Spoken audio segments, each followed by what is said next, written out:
बच्चों अब आ जाओ एग्जाम्पल नंबर 11 में। इसमें क्या बोल रहा है, in a GP third term is 24, six term is 192, find the 10th term. ये निकाल लेना, ये सब बहुत ईजी क्वेश्चन है। एग्जाम्पल नंबर 12 देख लो। इसमें क्या बोला है, find the sum to n terms, find the sum of first n terms and the sum of first 5 terms of the geometric progression. ये हमारे पास जीपी दे रखा है, इसके एन टर्म्स का सम चाहिए और पहले 5 टर्म का सम चाहिए। ठीक है, तो हम लोग अब यहाँ पे हमारे पास दो है। एक तो हम क्या करें कि पहले इसका nth टर्म का मतलब n टर्म्स का सम निकाल ले, ये निकाल ले।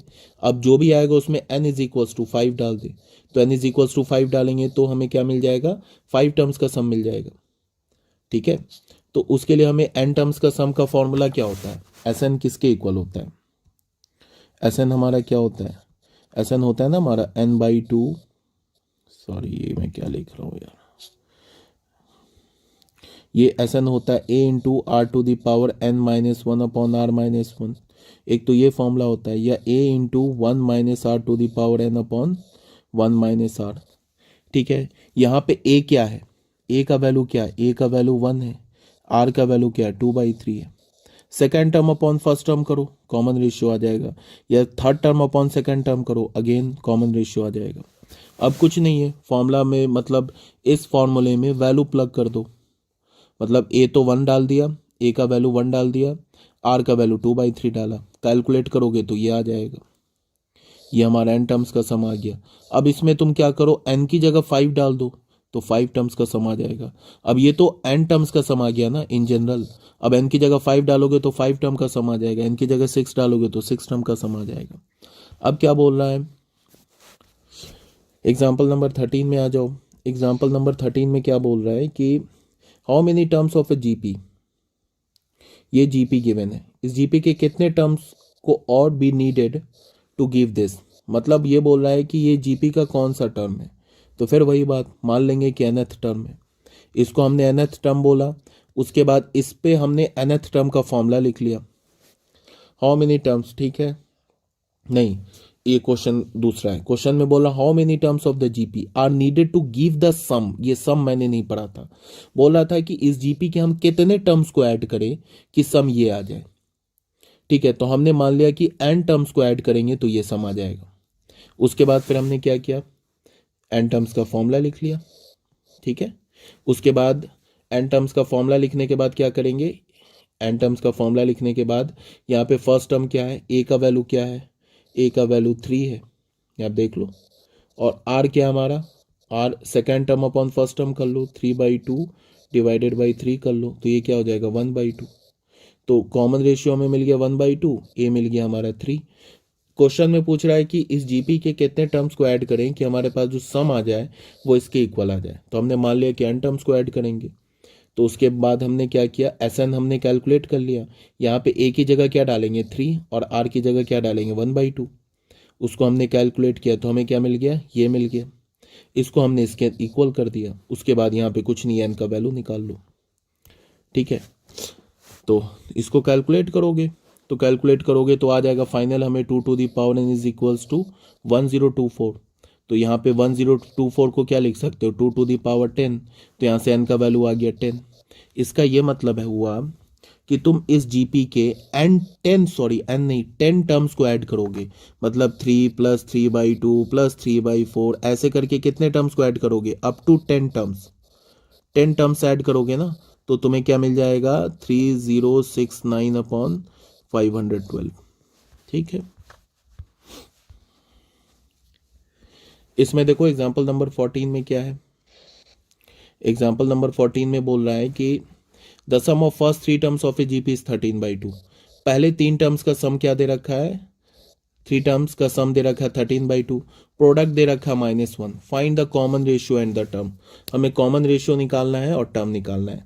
ठीक है, तो इसमें क्या है कि जैसे इसको तुम ऐसे देखो, पहले 3 टर्म का सम दे रखा है, ठीक है, और प्रोडक्ट दे रखा है। अब तुम याद करो कि एक फॉर्मूला तुम लोगों को बताया होगा मैंने एपी में, कि अगर हमारे पास एपी के 3 टर्म्स, एपी में अगर हमारे पास 3 टर्म्स गिवन हो तीन टर्म्स का सम गिवन हो, याद रखना बहुत इंपॉर्टेंट है। अगर एपी की बात कर रहा हूँ, एपी में हमारे पास अगर तीन टर्म्स का सम गिवन हो, यहाँ पे क्या गिवन है, अच्छा यहाँ पे तो हमारे पास एपी के तीन टर्म्स का सम गिवन है, तो हम लोग उन तीन टर्म्स को कैसे लेते हैं, ए प्लस डी और यहाँ पे लेते हैं ए माइनस डी, ऐसे लेते हैं। फर्स्ट टर्म को लिया ए माइनस डी, सेकेंड टर्म को लिया ए और थर्ड टर्म को लिया ए प्लस डी। कब लेते हैं, when sum of first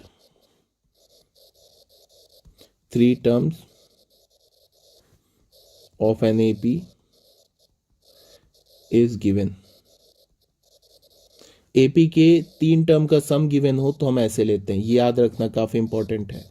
sem line पे एपी में इसका फर्स्ट टर्म क्या हो गया, फर्स्ट टर्म ए माइनस डी हो गया, और कॉमन डिफरेंस क्या हो गया, कॉमन डिफरेंस डी हो गया। कॉमन डिफरेंस कैसे निकालोगे, second term minus first term कर दो, आ जाएगा कॉमन डिफरेंस, या third term minus second term कर दो, आ जाएगा कॉमन डिफरेंस, ठीक है ना। अब क्या बोला जा रहा है कि अगर मान लो कि जीपी की बात हो, एपी में अगर तीन टर्म्स का सम गिवन हो, ये याद रखना, ये काफी इंपॉर्टेंट है, तीन टर्म्स का सम गिवन हो। जीपी में अगर तीन टर्म्स का प्रोडक्ट गिवन हो, जीपी में अगर तीन टर्म्स का प्रोडक्ट गिवन हो तो उसको हम कैसे लेते, उसको हम ऐसे लेते, a upon r into A r, ठीक है। ये ऐसे लेते हैं तीन टर्म्स को, पहले टर्म को लेते ए अपॉन आर, दूसरे टर्म को लेते ए और तीसरे टर्म्स को लेते ए आर। कब, when product of three terms of a GP is given. GP के तीन टर्म्स का प्रोडक्ट गिवन हो, इसमें इंपॉर्टेंट है प्रोडक्ट, इसमें इंपॉर्टेंट था सम, इसमें इंपॉर्टेंट है प्रोडक्ट, याद रखना इस बात को, ठीक है। अब इसके लिए हमारे पास फर्स्ट टर्म क्या हो जाएगा, फर्स्ट टर्म तो हमारा हो गया, फर्स्ट टर्म तो ए हो गया, कॉमन रेशियो क्या हो गया, कॉमन रेशियो आर हो गया। कैसे, second term divided by first term कर दो, आर आ जाएगा, या third term divided by second term कर लो, आर आ जाएगा। याद रखना इसका बेनिफिट क्या है कि जब सम गिवन होगा ना तीन टर्म्स का, तो इन तीनों टर्म्स को जब तुम ऐड करोगे ना तो डी डी कैंसिल होके सीधे ए आ जाएगा, मतलब ए का वैल्यू मिल जाएगा। और अगर प्रोडक्ट गिवन हो जीपी का और इन तीनों को मल्टीप्लाई करोगे तो आर आर कैंसिल होके सीधे ए का वैल्यू मिल जाएगा। अभी क्या मैं बोल रहा हूं ये समझो इसको। जैसे क्या बोल रहा है, the sum of first three terms of a GP, यहाँ पे जीपी के पहले तीन टर्म का सम गिवन है और प्रोडक्ट भी गिवन है। तो जैसे ही प्रोडक्ट गिवन है तीन टर्म्स का, तो हमने क्या मान लिया, ऐसे करके मान लेंगे जीपी के टर्म्स को, ठीक है। अब सम तो ये ऐसे हमने लिख लिया, तीनों को ऐड करके 13/12 के इक्वल कर दिया। जब ये मल्टीप्लाई ऐसे हमने किया ना तो ये आर और ये आर कैंसिल हो गया, सीधे ए क्यूब का वैल्यू, हमें ए का वैल्यू मिल गया -1। यहां से क्या हो जाएगा, a cube is equals to -1 implies a is equals to -1। A का वैल्यू हमें क्या मिल गया, -1। अब इस ए के वैल्यू -1 को कहाँ हमने पुट कर दिया, यहां पुट कर दिया। यहां से पुट करके आर में क्वाड्रेटिक आ जाएगा, ठीक है। यहां से इस क्वाड्रेटिक को सॉल्व करके आर का वैल्यू निकाल लिया हमने, तो आर के दो वैल्यूज आ गए, -3/4 एंड -4/3।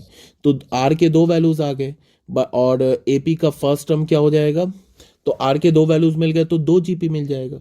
एक बार आर को तुम लो -3/4 के इक्वल, और ए को, ए का तो एक ही वैल्यू है ना, फर्स्ट टर्म तो एक मिल रहा है, बट आर के दो वैल्यूज मिल गए तो 2 जीपी आ जाएगा।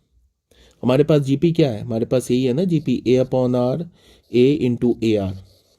तो ऐसे लोगे, when R is equals to -3/4, R का वैल्यू -3/4, ए का वैल्यू क्या हमारे पास, ए का वैल्यू तो ये -1 ही है, ए का तो एक ही वैल्यू है, आर का वैल्यू -3/4 लेंगे, तो यही है ना हमारा जीपी के तीन टर्म्स। तो ए अपॉन आर किसके इक्वल हो गया, ए हो गया -1, आर का वैल्यू -3/4, तो ये क्या हो गया 4/3। उसके बाद ए क्या हमारा -1, ठीक है, ए आर क्या हो जाएगा, ए हमारा -1, आर क्या हमारा -3/4, ये क्या हो जाएगा 3/4। तो देख लो ए अपॉन आर भी मिल गया, ए भी मिल गया, ए आर भी मिल गया, तो मतलब तीनों टर्म्स मिल गया ना। पहला टर्म क्या मिल गया 4/3, दूसरा टर्म क्या मिल गया -1, तीसरा टर्म क्या मिल गया 3/4, तो ये तीनों टर्म्स मिल गया।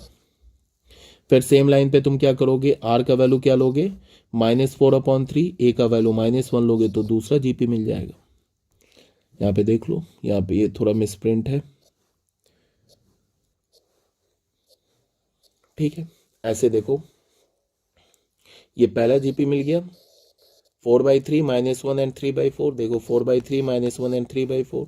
और दूसरा जीपी क्या मिल गया, जब आर का वैल्यू हमने -3/4 लिया तो ये जीपी मिल गया, और जब आर का वैल्यू हमने -4/3 लिया तो ये जीपी मिल गया, ठीक है।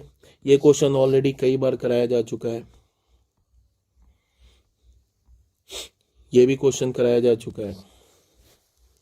अब आ जाओ बच्चों ज्योमेट्रिक मीन में, जैसे हमने पढ़ा था ना अरिथमेटिक मीन, सेम लाइन पे ज्योमेट्रिक मीन पे आ जाओ। ज्योमेट्रिक मीन में क्या बोल रहा है, इसको थोड़ा ध्यान से देखो।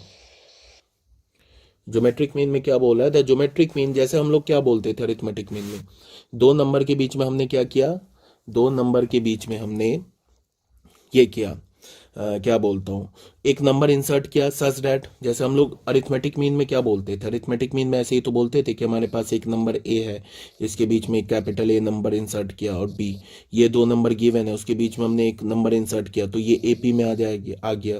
तो हम इसको क्या बोलते थे, A M between A and b, A M between A and b, a और बी के बीच का ए एम अरिथमेटिक मीन। फिर हम लोग क्या करते थे, ए और बी के बीच में एन अरिथमेटिक मीन भी इंसर्ट करते थे, A1 A2 से लेके AN B। तो ये हमारा क्या है, an arithmetic mean between A and B, ठीक है। तो सेम लाइन पे अब क्या होगा कि हमारे पास 2 पॉजिटिव नंबर गिवन होगा, उसके बीच में हम लोग एक सिंगल ज्योमेट्रिक मीन इंसर्ट करेंगे, फिर एन ज्योमेट्रिक मीन इंसर्ट करेंगे। इसको याद रखना है, कैसे होगा, सेम लाइन पे, जैसे एपी में क्या था ना, सेम लाइन पे जीपी में करेंगे। देखते चलो, यहाँ क्या बोल रहा है कि फिर वही बात, the geometric mean between 2 positive number, एक पॉजिटिव नंबर ए है, पॉजिटिव नंबर बी है, इस दोनों के बीच का जो ज्योमेट्रिक मीन होगा वो होगा √अंडर AB। जैसे ए और बी के बीच का अरिथमेटिक मीन क्या होता था, दोनों को ऐड करके 2 से डिवाइड कर दो, ये था AM। अब ए और बी के बीच का ज्योमेट्रिक मीन क्या होगा, दोनों को मल्टीप्लाई करके स्क्वायर रूट ले लो, ये हो जाएगा geometric mean between A and B, ठीक है।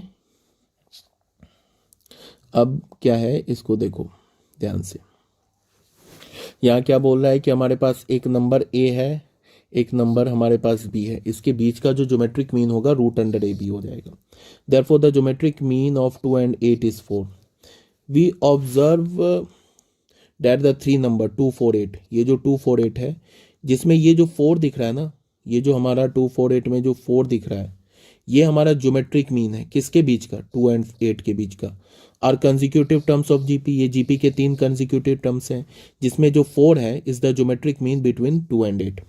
This lead to a generalisation, मतलब क्या है, अब हमने अभी तो एक ज्योमेट्रिक मीन, अच्छा उससे भी पहले मैं तुम्हें ऐसे दिखा देता हूँ, एक मिनट देखो, तुम ना इसको सिंगल ज्योमेट्रिक मीन का डेरिवेशन भी देख लो, सिंगल ज्योमेट्रिक मीन देख लो, यहाँ पे है थोड़ा जगह, इसमें दिखाता हूँ।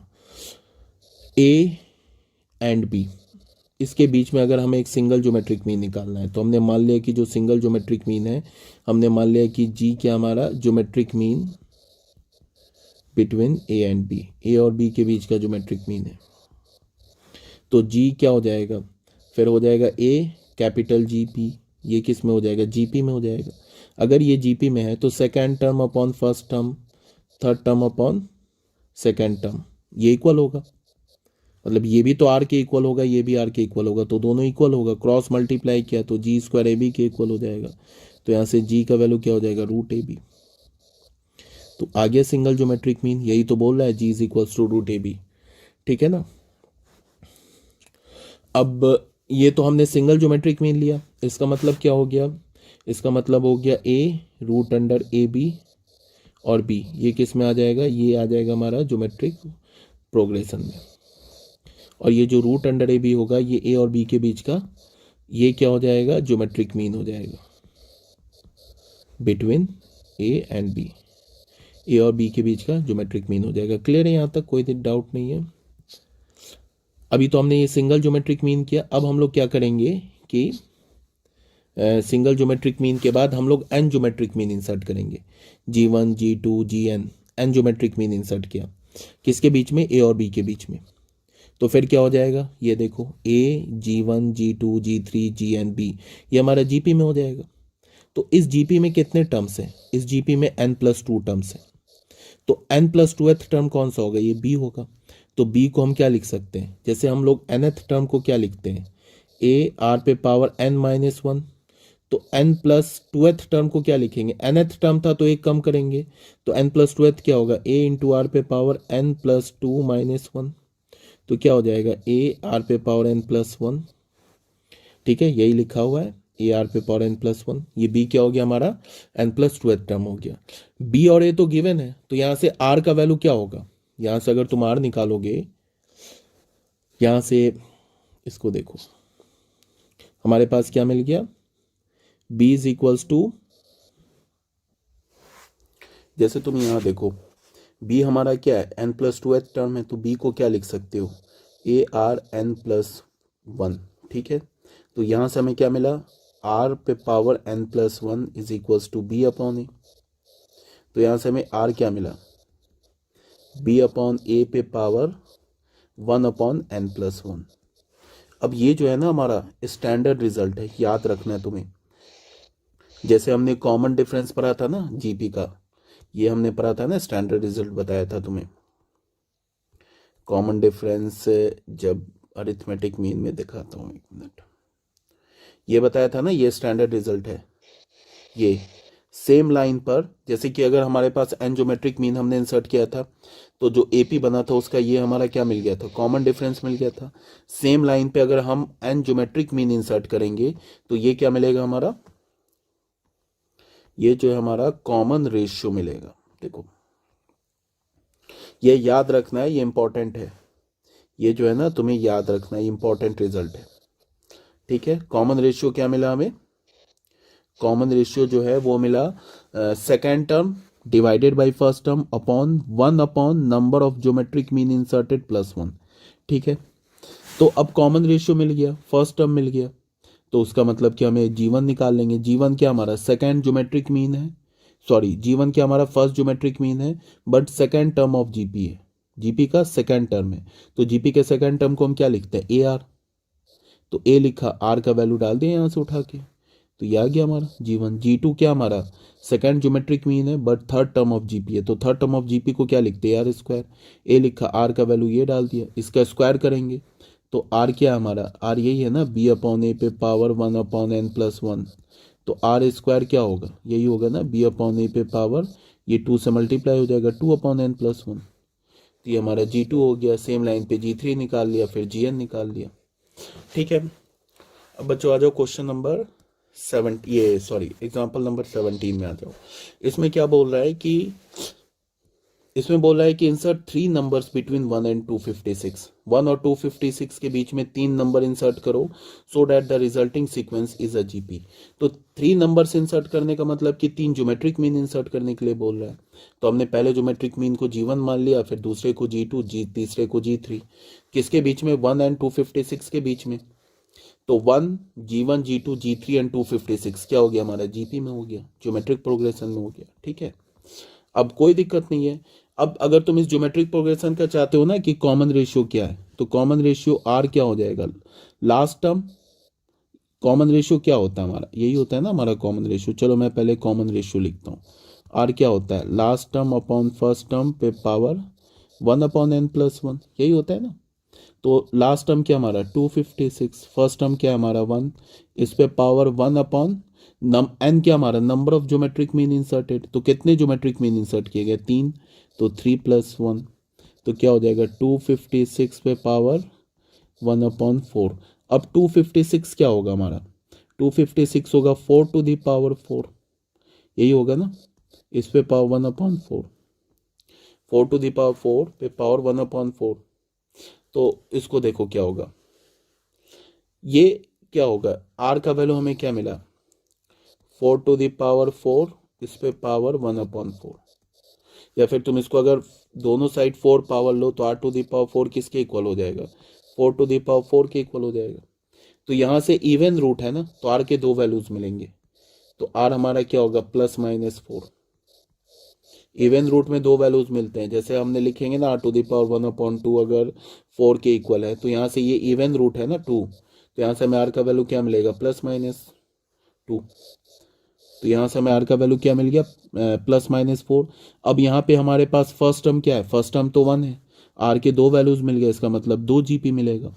2 जीपी कैसे मिलेगा, ऐसे मिलेगा, लोगे तुम क्या लोगे, when a is equals to 1 and r is equals to 4, a का वैल्यू लोगे 1, r का वैल्यू क्या लोगे 4, तो हमारा क्या हो जाएगा, जीपी क्या है, G1 क्या होगा, G1 तो सेकेंड ज्योमेट्री, ये सेकेंड टर्म है बट फर्स्ट ज्योमेट्रिक मीन है, किसके इक्वल होगा, ए आर के इक्वल, तो 1 × 4 मतलब 4 के इक्वल होगा।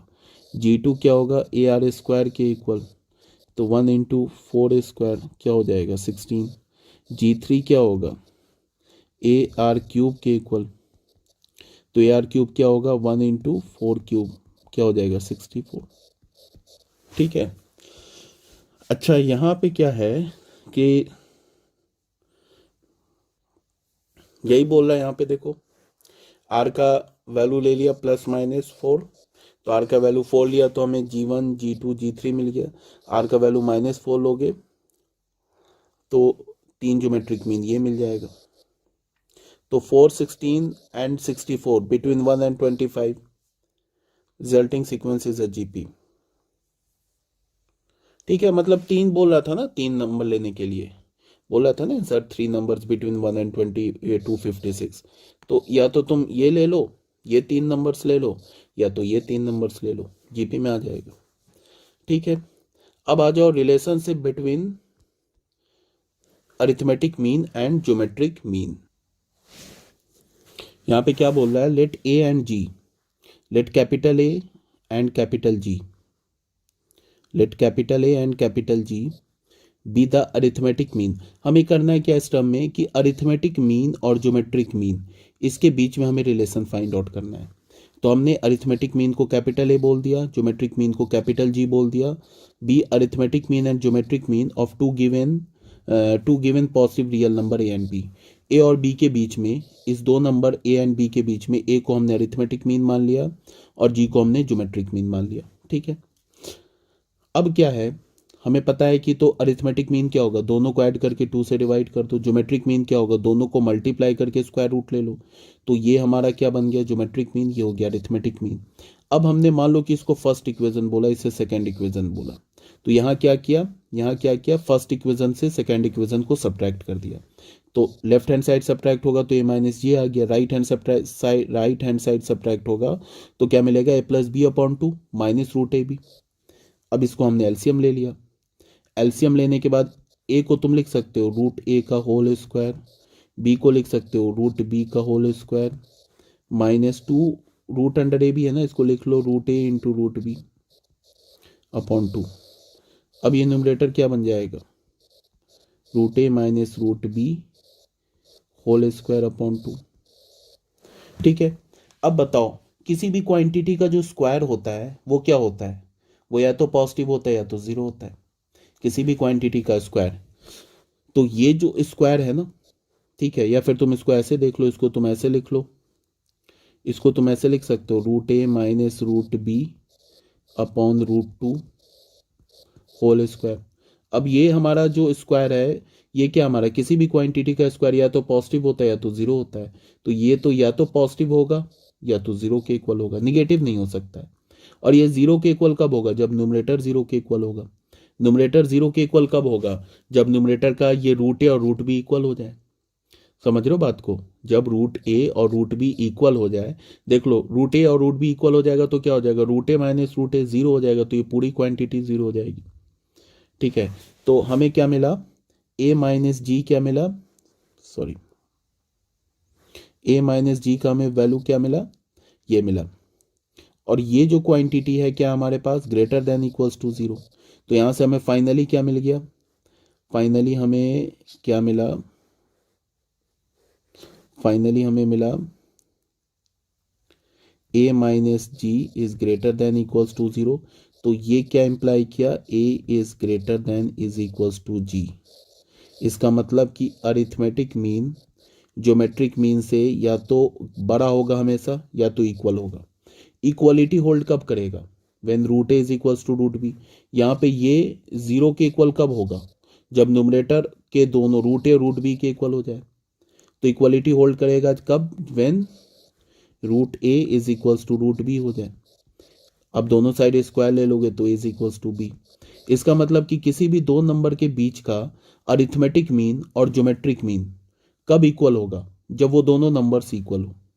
अगर कोई भी दो नंबर इक्वल है तो उसके बीच का अरिथमेटिक मीन और ज्योमेट्रिक मीन इक्वल होगा। कहने का ये मतलब है कि तुम ऐसे देखो, अगर मैं बोलूँ 4 और 4, 4 4 ये दोनों नंबर्स इक्वल है ना, तो इन दोनों के बीच का अरिथमेटिक मीन और इन दोनों के बीच का ज्योमेट्रिक मीन इक्वल होगा। इन दोनों इस दोनों का अरिथमेटिक मीन क्या होगा? दोनों को ऐड करके 2 से डिवाइड कर दो, a डिवाइडेड बाई 2 क्या हो जाएगा? 4। ज्योमेट्रिक मीन क्या होगा? दोनों को मल्टीप्लाई करके स्क्वायर रूट ले लो, 4 इंटू 4, ये भी 4 आ गया। तो देख लो अरिथमेटिक मीन भी 4 हो गया, ज्योमेट्रिक मीन भी 4 हो गया। अब ये दोनों नंबर्स इक्वल था ना, तो एम और जीएम इक्वल हो गया। अब अगर सपोज डैट कि दो अनइक्वल नंबर लेते हैं हम लोग, जैसे कि हमने ना ले लिया ए का वैल्यू मान लो ले लिया हमने 6 एंड बी का वैल्यू हमने ले लिया 5, ठीक है। इस दोनों के बीच का अरिथमेटिक मीन क्या होगा? अरिथमेटिक मीन होगा 6 प्लस 5/2 क्या होगा? 11/2 क्या हो जाएगा? 5.5। अब इन दोनों नंबर के बीच का ज्योमेट्रिक मीन क्या होगा? ज्योमेट्रिक मीन होगा रूट अंडर 6 इंटू 5, तो रूट अंडर 30। अब रूट अंडर जो 30 है इसका वैल्यू 5.5 से कम है। कैसे? रूट अंडर 25 का वैल्यू क्या होता है? 5 होता है ना। और रूट अंडर 36 का वैल्यू क्या होता है? 6। मेरी बात समझ रहे हो? रूट अंडर 25 का वैल्यू 5 होता है, रूट अंडर 36 का वैल्यू 6 होता है। तो ये जो 30 है ये तो इसके 25 और 36 के बीच में है ना। इसका ये कहने का मतलब है कि जो रूट अंडर जो 30 है, हमारा रूट जो 30 है ये छोटा है किससे? 5.5 से। रूट 30 क्या हमारा ज्योमेट्रिक मीन है, छोटा है अरिथमेटिक मीन से। मतलब क्या हो गया कि जो अरिथमेटिक मीन है वो बड़ा है ज्योमेट्रिक मीन से। अगर कभी भी दो नंबर अनइक्वल होगा ना, तो उस केस में अरिथमेटिक मीन क्या होगा? ज्योमेट्रिक मीन से ग्रेटर होगा। और दो नंबर अगर इक्वल हो गया तो फिर उस केस में क्या होगा कि अरिथमेटिक मीन और ज्योमेट्रिक मीन इक्वल हो जाएगा। ठीक है, इसमें देख लो एग्जाम्पल नंबर 18 में क्या बोल रहा है। इसमें यह बोल रहा है कि if arithmetic mean and geometric mean of two positive real number a and b are 10 and 8 respectively, find the number. क्या बोल रहा है कि अरिथमेटिक मीन और ज्योमेट्रिक मीन दो नंबर स्मॉल ए और स्मॉल बी का 10 है और 8 है। मतलब इस दो नंबर का जो अरिथमेटिक मीन वो तो 10 है और इन दोनों नंबर्स का जो ज्योमेट्रिक मीन है वो 8 के इक्वल है। तो नंबर निकालो। तो बहुत ईजी क्वेश्चन है। अरिथमेटिक मीन क्या होता है? दो ए और बी का अरिथमेटिक मीन क्या होगा? दोनों को ऐड करके 2 से डिवाइड कर दो। क्वेश्चन में गिवन है ना 10 के इक्वल है तो उसको 10 के इक्वल कर दिया। ज्योमेट्रिक मीन क्या होगा? दोनों को मल्टीप्लाई करके स्क्वायर रूट ले लो। ठीक है, तो दोनों को मल्टीप्लाई करके स्क्वायर रूट ले लिया, वो किसके इक्वल हो गया? 8 के इक्वल हो गया। तो ये हमारे पास यहाँ से फर्स्ट इक्वेशन मिल गया, सेकंड इक्वेशन मिल गया। इसको अगर मैंने दोनों साइड स्क्वायर कर दिया तो ए बी का वैल्यू क्या हो जाएगा? 8 स्क्वायर। 8 स्क्वायर क्या हो जाएगा? 64।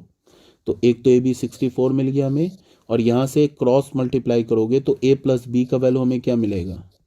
ए प्लस बी का वैल्यू हमें 20 मिलेगा। तो ए प्लस बी हमें 20 मिल गया और ए बी का वैल्यू 64 मिल गया। इस इक्वेशन और इस इक्वेशन को यूज करके हमें क्या करना है? ए और बी का वैल्यू निकालना है। ए माइनस बी का होल स्क्वायर क्या होता है? ए माइनस बी का होल स्क्वायर होता है ए प्लस बी का होल स्क्वायर माइनस 4ab। ठीक है, तो यहाँ पे हमने लिखा है ए माइनस बी का होल स्क्वायर, ए प्लस बी का होल स्क्वायर यहाँ से डाल दिया 20 स्क्वायर माइनस 4, ए बी का वैल्यू डाल दिया 64। तो ये क्या हो गया? 400 माइनस 256, ये मिल गया 144। ये ए माइनस बी का होल स्क्वायर मिला। तो ए माइनस बी का वैल्यू क्या मिला हमें? Plus minus 12। ठीक है, अब यहाँ पे दो केस बनेगा। ए माइनस बी का वैल्यू ले लो एक बार तुम, प्लस 12 यहाँ पे है जगह। चलो यहाँ पे दो केसेस बनेगा। Case 1, when A minus B is equals to 12 and A plus B का तो वैल्यू फिक्स है, किसके इक्वल है? 20 के इक्वल है, 20। ठीक है, तो इस दोनों को ऐड कर दो, a माइनस बी, दोनों इक्वेशंस को ऐड कर दो, तो क्या हो जाएगा 12 प्लस 20, ये क्या हो जाएगा 32। तो b भी कैंसिल, तो 2a का वैल्यू हमें मिल गया 32, तो a का वैल्यू हमें क्या मिल गया 16। अब a इज इक्वल्स टू 16 यहाँ डाल दो, यहाँ डाल दो, कहीं डाल दो, तो 16 मान लो इसमें डाल दिया, minus B is equals to 12, तो b का वैल्यू हमें क्या मिल जाएगा 16 माइनस 12, 4 मिल गया, यहाँ से b का वैल्यू 4। एक तो b और a का वैल्यू मिल गया, a और b का ही तो वैल्यू पूछ रहा है, केस 2 ले लो हम, इसको बोलो कि when a minus B is equals to, क्या मिला प्लस माइनस 12 मिला है ना, a माइनस बी का वैल्यू ले लो माइनस 12, और a प्लस बी का वैल्यू तो फिक्स है, किसके इक्वल a प्लस बी का वैल्यू 20 के इक्वल है। अब इसको ऐड कर दो, अगेन ऐड करो तो क्या होगा, ये minus B plus B cancel, 2a, यहाँ क्या हो जाएगा माइनस 12 प्लस 20, ये क्या हो जाएगा 8, तो a का वैल्यू क्या मिला हमें 8/2, 4 मिल गया। इसमें या इसमें a का वैल्यू डाल दो, 4 माइनस बी का वैल्यू हमें मिला माइनस 12, तो b का वैल्यू क्या मिला 12 प्लस 4 क्या हो गया 16, b का वैल्यू 16। देख लो यहाँ से a का वैल्यू 4 तो b का वैल्यू 16, यहाँ a का वैल्यू 16 तो b का वैल्यू 4, तो a और b का वैल्यू ही तो पूछ रहा था हमसे, निकाल दिया हमने। ठीक है, ये हो गया हमारा। अभी एक्सरसाइज 9.3 हम लोग करेंगे डिस्कस।